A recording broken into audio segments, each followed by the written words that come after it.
बिस्मिल्लाहिर्रहमानिर्रहीम, अस्सलाम वालेकुम।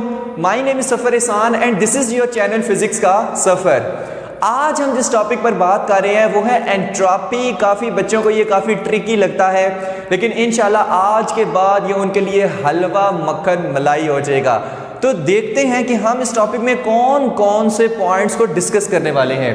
पहले हम देखेंगे कि ये रैंडमनेस ऑफ सिस्टम क्या है, उसके बाद प्रोसेस कि कौन कौन से प्रोसेस है कि जिसकी वजह से एंट्रोपी जो है वो इंक्रीज़ होती है, उसके बाद फार्मूला और यूनिट इसका क्या है, उसके बाद साइन कन्वेंशन इसमें क्या क्या आते हैं, उसके बाद स्टेट फंक्शन क्या है, एंट्रोपी ऑफ यूनिवर्स क्या है, रिवर्सेबल प्रोसेस क्या होते हैं और उसमें एंट्रोपी का क्या चेंज आता है, क्या वो इंक्रीज़ होती है या डिक्रीज़ होती है या कांस्टेंट रहती है, डिग्रेडेशन ऑफ हीट या डिग्रेडेशन ऑफ हीट एनर्जी ये हमारे पास क्या होती है।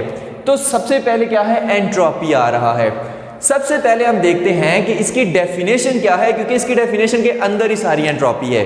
अब एंट्रोपी क्या है, मेजर ऑफ रैंडमनेस और disorderness of the system. Measure of randomness और डिसऑर्डरनेस ऑफ द सिस्टम क्या कहलाती है, एंट्रोपी कहलाती है। अब रैंडमनेस या डिसऑर्डरनेस का मतलब, अगर चीज़ें तरतीब से लगी हों तो हम कहते हैं ऑर्डर में लगी हैं, अगर चीज़ें बेतरतीबी से लगी हुई हों तो हम कहते हैं कि ये डिसऑर्डर स्टेट है।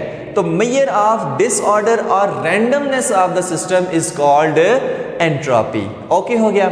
अब ये देखते हैं कि ये रैंडमनेस क्या है, ये रैंडमनेस क्या है, उसके बाद दोबारा हम इस पे आते हैं। देखिए, अगर हमारे पास ये एक डब्बा सा है, ये एक डब्बा सा है और डब्बे में हमने इतनी लेयर डाली है नमक की, ठीक है। यहाँ पर मैं कह रहा हूँ इतनी लेयर हमने किसकी डाली है, नमक की, और ऊपर उसके क्या डाल दी है, चीनी डाल दी है। चीनी डाल दी, नीचे नमक है और ऊपर क्या है, चीनी डाल दी है, और अब भी ये मिक्स नहीं हुए। अब मैंने क्या किया, और अभी ये क्या है, ऑर्डर स्टेट में है। ये क्या है, ऑर्डर तरतीब से पड़े हुए हैं भाई, नीचे नमक की लेयर है, ऊपर हमारे पास चीनी की लेयर है, तो ये हमारे पास क्या है, ऑर्डर स्टेट में है। अब मैं क्या करूंगा, अब मैं इसको शेक करूंगा। अब मैं इसको जब शेक करूंगा तो ये नमक और चीनी ये आपस में क्या हो जाएंगे, ऐसे मिक्सअप हो जाएंगे। यानी कि पहले ये ऑर्डर स्टेट में थे, अब ये क्या आ गए, ये डिसऑर्डर स्टेट में आ गए। यानी कि मैंने इसको ऐसे शेक किया है, और जब शेक किया है तो ये सारे ये डिसऑर्डर स्टेट में आ गया, मतलब आपस में मिक्स हो गए हैं। अब मैं चाह रहा, अब ये क्या हो गया, ये एंट्रोपी इसकी इंक्रीज हो गई है। याद रखिए, जब भी रैंडमनेस इंक्रीज होगी, जब भी हमारे पास रैंडमनेस इंक्रीज होगी तो एंट्रोपी ऑफ द सिस्टम क्या होगी, इंक्रीज होगी। एंट्रोपी को हम एस से शो करते हैं, ठीक है, एस भी क्या होगा, इंक्रीज होगा। ओके हो गया। अच्छा, अब मैं चाहता हूं कि मैं नमक और चीनी को सेपरेट कर दूं इसी प्रोसेस के जरिए से। मैंने इसको दोबारा शेक किया कि ये सेपरेट हो जाए, क्या सेपरेट होंगे, नहीं होंगे। मैंने इसको दोबारा शेक किया, फिर भी नहीं हुए। तो याद रखें कि जिस प्रोसेस के ज़रिए से हम एंट्रोपी को इंक्रीज़ कर रहे हैं, मतलब रैंडमनेस ऑफ सिस्टम इंक्रीज़ हो रही है, और उसी प्रोसेस के ज़रिए से हम रैंडमनेस को डिक्रीज़ नहीं कर सकते, इसको दोबारा हम ऑर्डर स्टेट में नहीं ला सकते।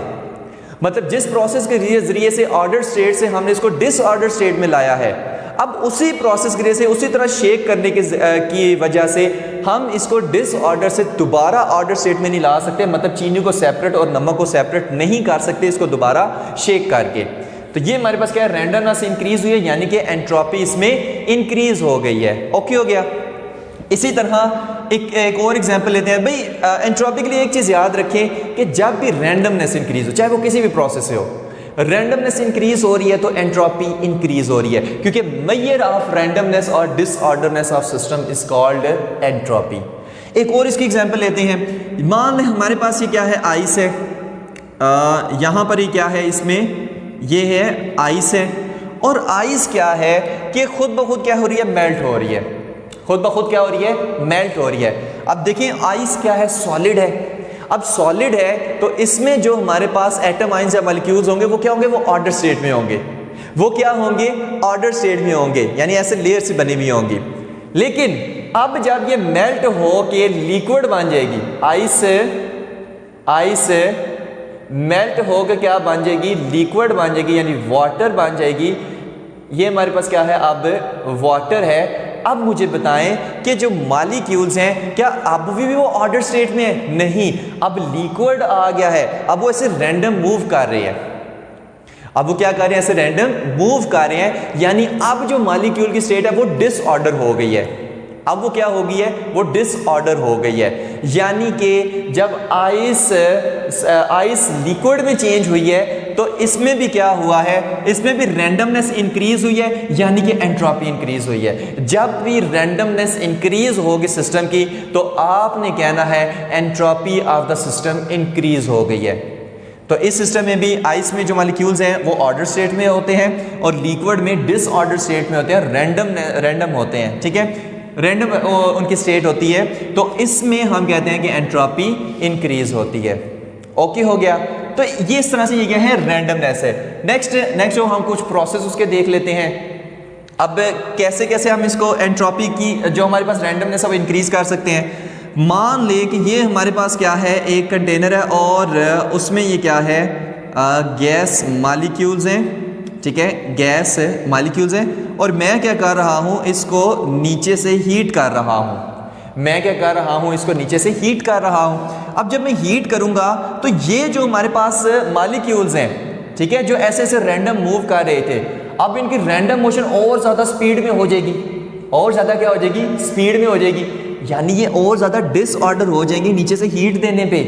अब जब और ज़्यादा डिसऑर्डर हो जाएंगे यानी कि रैंडमनेस इसमें बढ़ जाएगी। ठीक है, बेतरतीबी इनमें आ जाएगी और ज़्यादा, पहले ही बेतरतीबे थे, हीट देने से और ज़्यादा हो गया है, तो रैंडमनेस क्या हुई, इंक्रीज हुई, यानी कि एंट्रोपी भी इंक्रीज हुई, यानी कि एंट्रोपी भी इंक्रीज हुई। ओके हो गया। इसी तरह अगर हमारे पास ये एक गैस का जार सा है, गैस का कंटेनर सा है, इसमें ये हमारे पास क्या लगा हुआ है, पिस्टन लगा हुआ है और इसमें ये गैस है, गैस मॉलिक्यूल्स हैं, इसमें ऐसे रैंडम मूव कर रहे हैं और सिर्फ इतनी जगह पर ये क्या कर सकते हैं, रैंडम मोशन कर सकते हैं। अब मैं क्या करता हूं, मैं गैस को एक्सपेंड करता हूं, मतलब पिस्टन को मूव करा के यहां पर ले आता हूं।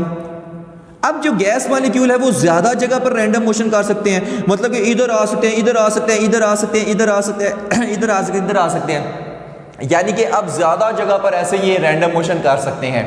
तो फिर से डिसऑर्डरनेस इंक्रीज हुई, रैंडमनेस इंक्रीज हुई, तो हमारे पास एंट्रोपी ऑफ द सिस्टम क्या हुई, इंक्रीज होगी। ओके हो गया। अब नेक्स्ट हमारे पास ये तो रैंडमनेस भी होगी, अब प्रोसेस भी होगी। अब हम देखते हैं फार्मूला को। अब हम क्या देखते हैं, फार्मूला को। अच्छा, फार्मूला इसका क्या होता है, फार्मूला हमारे पास इसका होता है डेल्टा एस। एक और चीज याद रखें कि हम जो है ना एंट्रोपी को मेजर नहीं कर सकते, हम एंट्रोपी को मेजर नहीं कर सकते। भाई फिर ये हम सारा कुछ क्यों पढ़ रहे हैं, याद रखें कि हमें ये नहीं पता एंट्रोपी कितनी है, हम उसको मेजर नहीं कर सकते, लेकिन हम चेंज इन एंट्रोपी मेजर कर सकते हैं। तो हम जब भी मेजर करते हैं ना, हम चेंज इन एंट्रोपी करते हैं कि जो सिस्टम में पहले से ज़्यादा जो बिगाड़ आया है वो कितना आया है। मसलन फॉर एग्जांपल मैं कहता हूँ कि ये बच्चा बहुत ज़्यादा शरारती है, कितना शरारती है मेजर करके दिखाओ, लेकिन मैं अगर कह रहा हूँ कि इसमें चेंज कितना आया है, अगर मैं कह रहा हूँ कि ये जो बच्चा है ना ये कल से ज़्यादा आज शरारती है, ये कल से ज़्यादा आज शरारती है, तो ये चेंज मैंने पता कर लिया कि भाई कल तो शरारती था लेकिन कल से ज़्यादा आज शरारती है। सेम इसी तरह हम एंट्रोपी तो फाइंड नहीं कर सकते, लेकिन हम चेंज इन एंट्रोपी फाइंड कर सकते हैं कि सिस्टम की रैंडमनेस कितनी इंक्रीज हुई है, सिस्टम में डिसऑर्डर कितना आया है, पहले से कितना ज़्यादा डिसऑर्डर आया है, कितनी ज़्यादा रैंडमनेस आई है, तो डेल्टा एस हम कैलकुलेट कर सकते हैं। इसका फार्मूला क्या होता है हमारे पास, delta S is equal to del Q divided by T. Okay हो गया। टी टेम्परेचर, इसमें डेल क्यू क्या है, डेल क्यू वो हीट है जो सिस्टम एब्जॉर्ब कर रहा है या सिस्टम रिजेक्ट कर रहा है। अब नेक्स्ट इसमें क्या हमारे पास आता था, साइन कन्वेंशन। पहले इसकी यूनिट भी देखते हैं, एब्जॉर्ब और रिजेक्ट ही आपको बताते हैं। यूनिट इसकी क्या है, यूनिट क्या है, हीट की यूनिट जाउल, यहां हम इसको ना नीचे लिख देते हैं, नीचे हम इसको लिख देते हैं, यूनिट इसकी क्या है, जाउल पर केल्विन। टेम्परेचर की यूनिट केल्विन, ऊपर जाके पर केल्विन हो जाएगा, हीट की यूनिट जाउल, तो जाउल पर केल्विन क्या है, इसकी यूनिट है। ओके हो गया। अब आते हैं, फार्मूला भी हो गया, अब हम आते हैं साइन कन्वेंशंस पे। देखिए साइन कन्वेंशंस क्या हैं। अगर तो हमारे पास कोई सिस्टम है, कोई भी सिस्टम है और उसमें क्या है, हीट ऐड हो रही है, हीट क्या हो रही है, ऐड हो रही है, तो हम क्या लेंगे, अगर हीट सिस्टम में ऐड हो रही है तो हमारे पास हम इसको प्लस डेल्टा क्यू लेंगे, हम क्या लेंगे इसको, प्लस डेल्टा यू। और अगर हीट सिस्टम से एक्सपेल हो रही है, सिस्टम जो है वो हीट को रिजेक्ट कर रहा है, तो हम क्या लेंगे, डेल्टा क्यू नेगेटिव लेंगे, ठीक है, माइनस डेल्टा क्यू। मतलब अगर जो सिस्टम है वो हीट गेन कर रहा है तो हम क्या लेंगे, उसको पॉजिटिव डेल्टा क्यू लेंगे। अगर जो सिस्टम है वो हीट को एमिट कर रहा है, हीट को रिजेक्ट कर रहा है, हीट को अपने अंदर से निकाल रहा है, तो तब हम क्या लेंगे, इसको माइनस डेल्टा क्यू लेंगे। और अगर प्लस डेल्टा क्यू इसमें आएगा, यहाँ पर प्लस डेल्टा क्यू रखें, तो जो एंट्रोपी है वो क्या होगी, इंक्रीज होगी। एंट्रोपी को हम क्या लेंगे, पॉजिटिव लेंगे, यानी कि ये इंक्रीज हो रही है। और अगर माइनस डेल्टा क्यू आ रहा है, यहां पर फिर माइनस डेल्टा क्यू रखें, तो एंट्रोपी क्या आएगी हमारे पास, नेगेटिव में आएगी, यानी कि एंट्रोपी ऑफ द सिस्टम क्या हो रही है, डिक्रीज हो रही है। ओके हो गया। तो ये साइन कन्वेंशंस आपने याद रखनी है। फिर से बता रहे हैं, अगर हीट सिस्टम के अंदर एब्जॉर्ब हो रही है तो प्लस डेल्टा क्यू ले लेना है, अगर सिस्टम हीट रिजेक्ट कर रहा है तो माइनस डेल्टा क्यू ले लेना है। प्लस डेल्टा क्यू पे जो चेंज इन एंट्रोपी आएगी वो पॉजिटिव आएगी, मतलब इंक्रीज हो रही है। माइनस डेल्टा क्यू पे चेंज इन एंट्रोपी नेगेटिव आएगी, यानी डिक्रीज हो रही है। ओके हो गया। ऐसा ऐसा नेक्स्ट आगे चल के वो सारी चीज़ें आपकी क्लियर करते जाते हैं। नेक्स्ट आता है स्टेट फंक्शन।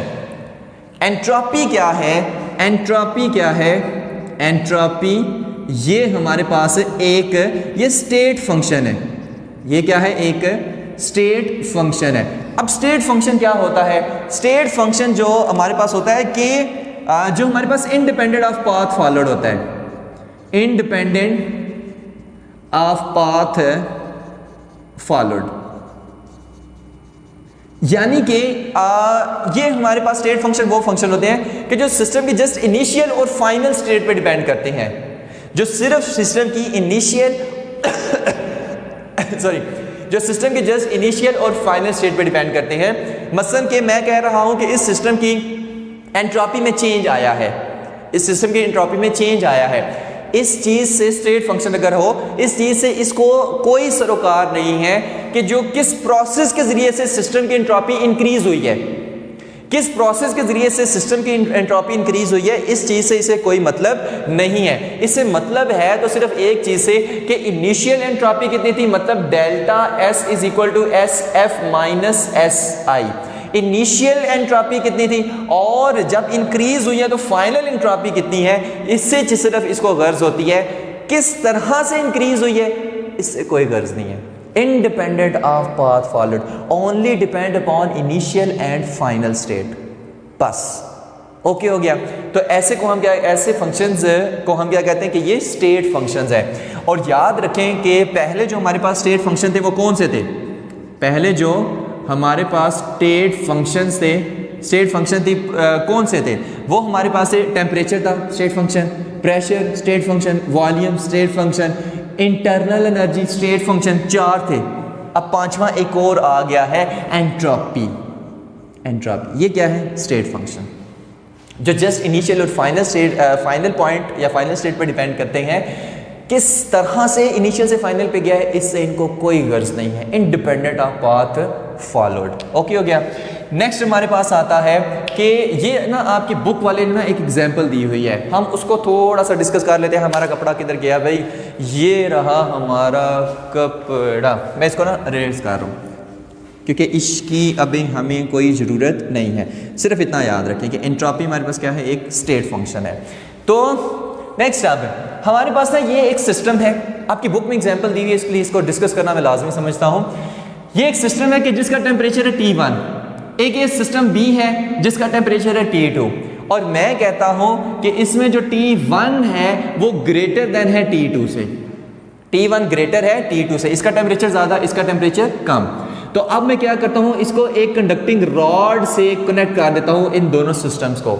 जब कंडक्टिंग रॉड से इसको कनेक्ट करूंगा तो हीट फ्लो करेगी इस तरफ, हीट फ्लो करेगी इस तरफ, मतलब ये सिस्टम हीट को क्या करेगा, रिजेक्ट करेगा, हीट को क्या करेगा, एक्सपेल करेगा, और ये सिस्टम क्या करेगा, हीट को एब्जॉर्ब करेगा। अब याद रखें कि ये सिस्टम जितनी हीट को एक्सपेल करेगा, ये सिस्टम उतनी ही हीट को एब्जॉर्ब करेगा, यानी हीट इसमें कांस्टेंट होगी, जितना एक सिस्टम दे रहा है उतना ही दूसरा सिस्टम ले रहा है। अगर मैं कहूं कि इसकी जो एंट्रोपी है वो कितनी है, तो वो मैं कहूंगा कि S1, इसको नाम दे ले, is equal to Q/T1। Okay हो गया। और इसकी एंट्रोपी कितनी है, S2 का नाम दे दे, इसको ये हो जाएगी Q/T2। डन हो गया। तो हमारे पास डेल्टा S कितना आएगा, डेल्टा S हमारे पास कितना आएगा, S2 माइनस S1, तो ये कितना आ जाएगा, Q/T2 माइनस Q/T1। ठीक है, ये हमारे पास क्या आ जाएगा, डेल्टा S आ जाएगा। अब यहां पर देखिए Q के साथ मैंने 1 और 2 नहीं लिखा, क्यों, क्योंकि जितनी ये एमिट कर रहा है, जितनी ये एक्सपेल कर रहा है, उतनी B वाला एब्जॉर्ब कर रहा है। ठीक है, दोनों के लिए Q सेम है। तो हमारे पास चेंज इन एंट्रोपी बताएं, पॉजिटिव आया या नेगेटिव आया। अब यहां पर एक चीज याद रखें कि इसमें हमारे पास क्या है, Q/T2 वो ग्रेटर देन है Q/T1 से। कैसे, वो आगे चल के बात करते हैं। तो अगर Q/T2 ग्रेटर देन है Q/T1 से, मतलब ये वैल्यू ज्यादा, ये वैल्यू कम, तो ज्यादा में से कम को माइनस करें तो आंसर क्या आएगा, पॉजिटिव में आएगा, यानी प्लस डेल्टा S में आएगा। इसका मतलब है कि जो एंट्रोपी ऑफ द एंट्रोपी है वो क्या हो रही है, वो इंक्रीज हो रही है। अब इसमें क्या है, एंट्रोपी इंक्रीज हो रही है। ओके हो गया। यहां पर ये Q/T2 ग्रेटर देन Q/T1 है, ये किस तरह से है भाई, गौर से सुने। T2 क्या था, कम, T1 क्या है, ज्यादा है। मान लें कि Q यहां पर कितना है, 3 है, और T2 कितना है, कम है ना। मान लें कि T2 की वैल्यू है 2, ओके है, और यहां पर माइनस Q की वैल्यू 3, क्योंकि Q दोनों के लिए एक जैसे ही है, और T1 की वैल्यू है मान लें 5। अब मुझे बताएं ये बड़ा है या ये बड़ा है। T2 कम टेम्परेचर है, T1 ज्यादा टेम्परेचर है, लेकिन हीट क्या है, एक जैसी। तो ये बड़ा है या ये बड़ा, आप कहेंगे सर ये वाला बड़ा है, ये वाला क्या है, बड़ा है। तो हमारे पास है ये Q/T2 बड़ा है, ये Q/T1 छोटा है। इस वजह जब हमारे पास इस में से इसको माइनस करेंगे तो आंसर क्या आएगा, प्लस में आएगा, यानी एंट्रोपी ऑफ द सिस्टम क्या हो रही है, इसमें इंक्रीज हो रही है। ओके हो गया। नेक्स्ट अब हम बात करते हैं, नेक्स्ट यहाँ से हम इसको पहले रेज कर लेते हैं, उसके बाद मज़े वाली कहानियाँ अब थोड़ी सी आने वाली हैं जो आपके लिए थोड़ी सी नहीं होंगी। और एक चीज़ मैं आपको बताना भूल गया, ऊपर मैंने लिखा हुआ भी है, आई एम सो सॉरी। इसमें हम क्या कहते हैं कि एंट्रोपी का कंसेप्ट हमें किसने दिया था, ये हमें रेडोल्फ क्लासियस ने दिया था इन 1865। ये हमें रेडोल्फ क्लासियस ने दिया था इन 1865 में, हमें उसने ये कॉन्सेप्ट दिया था। ठीक है, ये साइंटिस्ट था, इसको भी आपने याद रखना है, अक्सर ये एमसीक्यूज में आ जाता है। ठीक है, एक और चीज़ भी आप याद रखें कि अगर फॉर एग्जांपल दो गैसेज है ना, दो गैसेज जब हम उनको अलाउ करें ना कि जाओ आपस में मिल जाओ, तो क्या होगा कि हमारे पास इसमें भी रैंडमनेस उनकी और ज़्यादा इंक्रीज हो गई।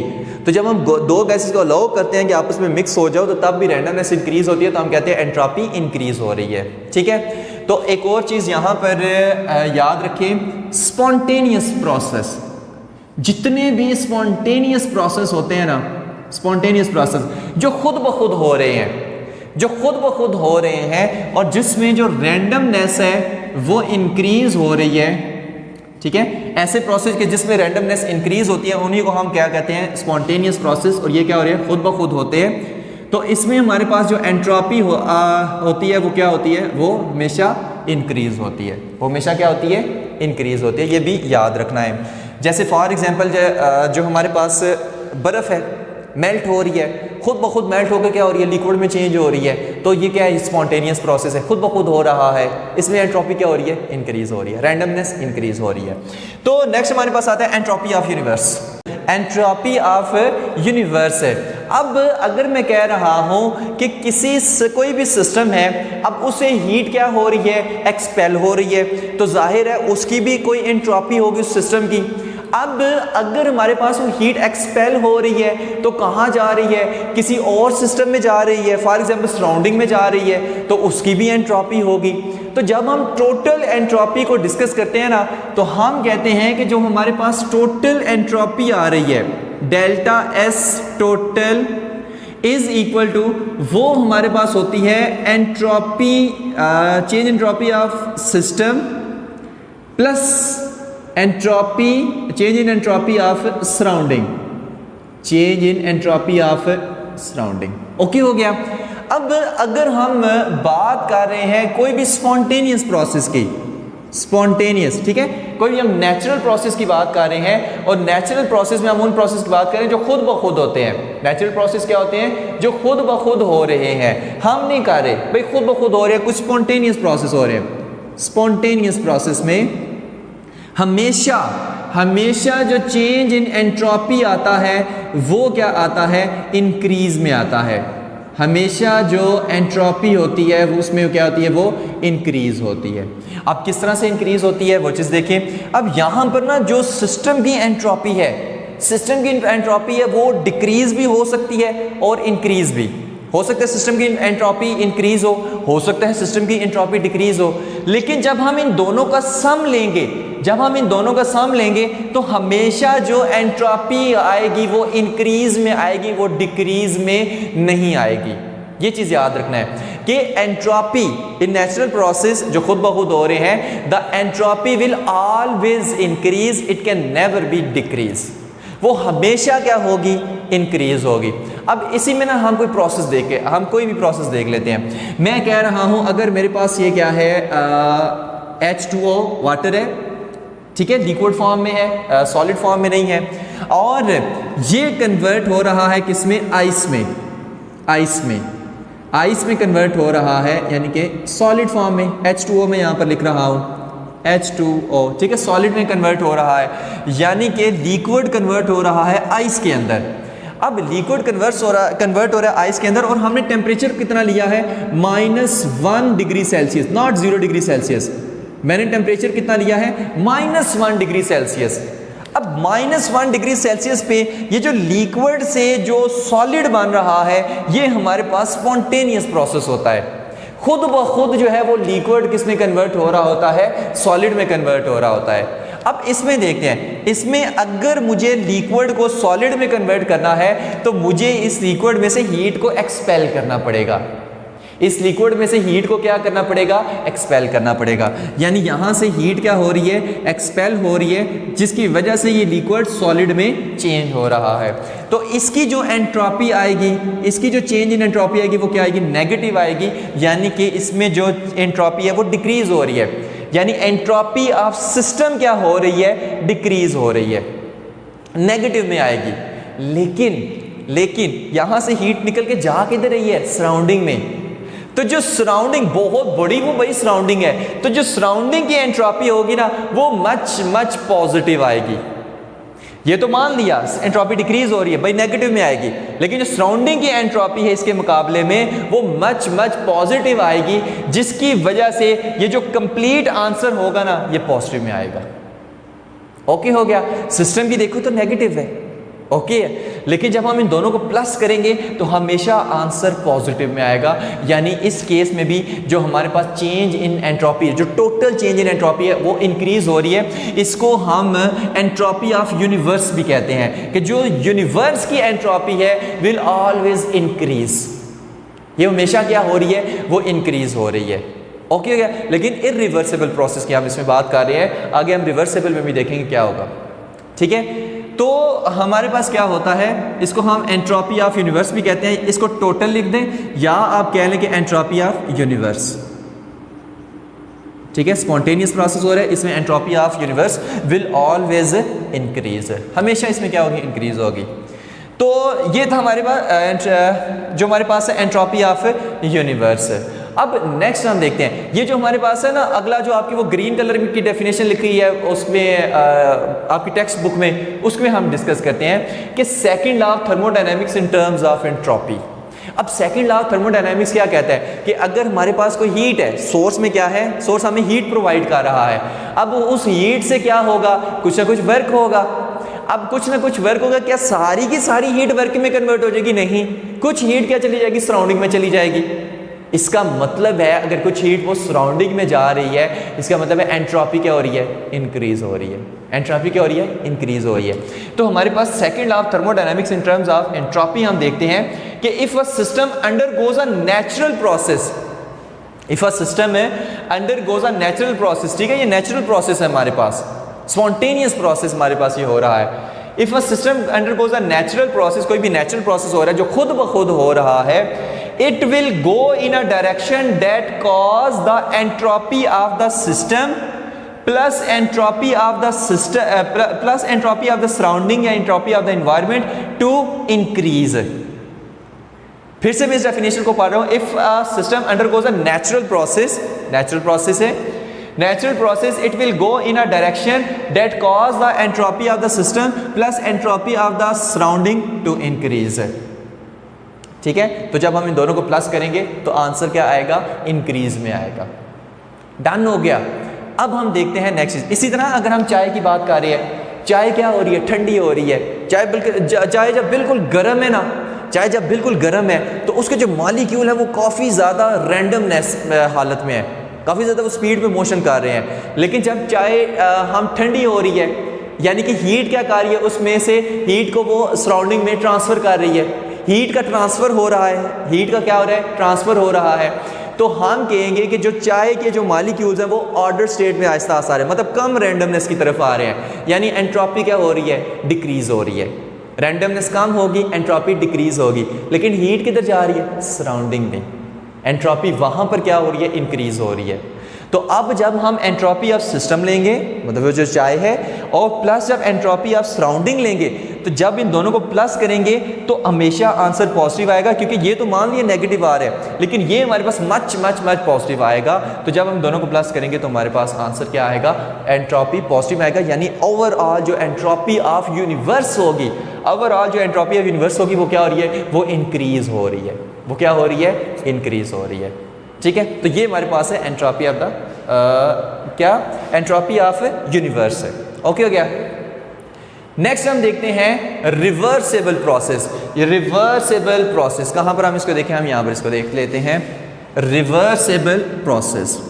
अच्छा, याद रखें कि रिवर्सेबल प्रोसेस में अक्सर एमसीक्यूज में ये आ जाता है कि जो रिवर्सेबल प्रोसेस हो रहे हैं ना, रिवर्सेबल प्रोसेस हो रहे हैं मतलब ये ए है, ये बी है, ए से बी प्रोसेस जा रहा है, बी से ए प्रोसेस जा रहा है, स्पॉन्टेनियस खुद बहुत, ए से बी गया, बी से ए गया, ऐसे प्रोसेस क्या है, रिवर्स प्रोसेस है, रिवर्सेबल प्रोसेस है।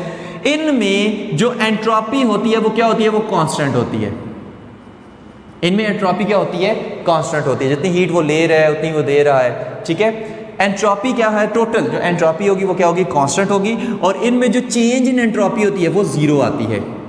ये जो हमारे पास नेचुरल प्रोसेस हैं कि जो हम कहते हैं वो स्पॉन्टेनियस जो खुद ब खुद हो रहे हैं, उनमें हमेशा जो हमारे पास एंट्रोपी होगी, टोटल एंट्रोपी या एंट्रोपी ऑफ यूनिवर्स हम उसको कहते हैं, वो हमेशा इंक्रीज होगी, वो हमेशा क्या होगी, इंक्रीज होगी। लेकिन इसमें क्या है, रिवर्सेबल प्रोसेस है, इसमें जो चेंज इन एंट्रोपी है वो जीरो होगी, यानी एंट्रोपी में कोई चेंज नहीं आएगा, एंट्रोपी कांस्टेंट होगी रिवर्सेबल प्रोसेस में।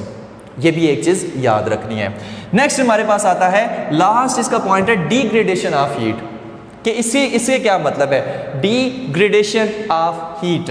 भाई इसमें हम क्या पढ़ रहे हैं वो चीज देखते हैं। डिग्रेडेशन ऑफ हीट है, डिग्रेडेशन ऑफ हीट एनर्जी या हीट सिंपल कह दें। ठीक है, इसमें हम क्या कहते हैं कि अगर हमारे पास एक सिस्टम ये है, ठीक है, और कोई भी सिस्टम है ए है, ठीक है, इसका टेम्परेचर है मान लें, ठीक है, मान लें इसका टेम्परेचर है 200 डिग्री सेल्सियस, और एक ये हमारे पास टेम्परेचर है बी, और इसका टेम्परेचर है, बी सिस्टम है, इसका टेम्परेचर है 100 डिग्री सेल्सियस। ओके हो गया।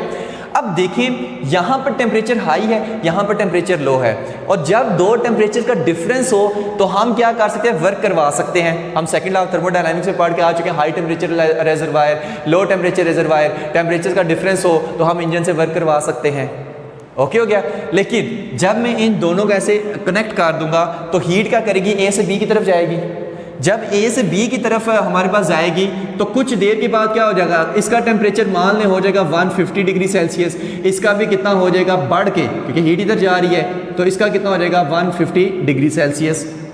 इसका कम हो गया 150 डिग्री सेल्सियस, इसका कम ज़्यादा हो गया 150 डिग्री सेल्सियस, इक्विलिब्रियम में आ गए। अब क्या हमारे पास कोई यूजफुल हीट है वर्क करने के लिए? क्योंकि वर्क करने के लिए टेम्परेचर्स का डिफरेंस होना लाजमी है कि यहाँ पर ज़्यादा हो यहाँ पर कम हो जो हम वर्क करवा सके। लेकिन इसमें अब क्या है, यहाँ पर भी 150 डिग्री सेल्सियस, यहाँ पर भी 150 डिग्री सेल्सियस, तो हीट का ट्रांसफ़र नहीं हो रहा। तो हमारे पास सिस्टम के लिए कोई यूजफुल हीट नहीं है वर्क कराने के लिए। तो ऐसी स्टेट को हम क्या कहते हैं कि ये हमारे पास क्या है, ये डिग्रेडेशन ऑफ हीट है, कि ये हमारे पास कोई यूजफुल हीट नहीं है कि जिससे हम वर्क करवा सके, हीट का ट्रांसफर ही नहीं इसमें हो रहा। तो इसको हम क्या कहते हैं कि ये हमारे पास क्या हो रही है, ये डिग्रेडेशन ऑफ हीट हो रही है। ओके हो गया। तो होप्स हो कि आपको इस सारे टॉपिक एंट्रोपी की समझ आ गई होगी। तो थैंक यू वेरी मच, अल्लाह हाफिज़।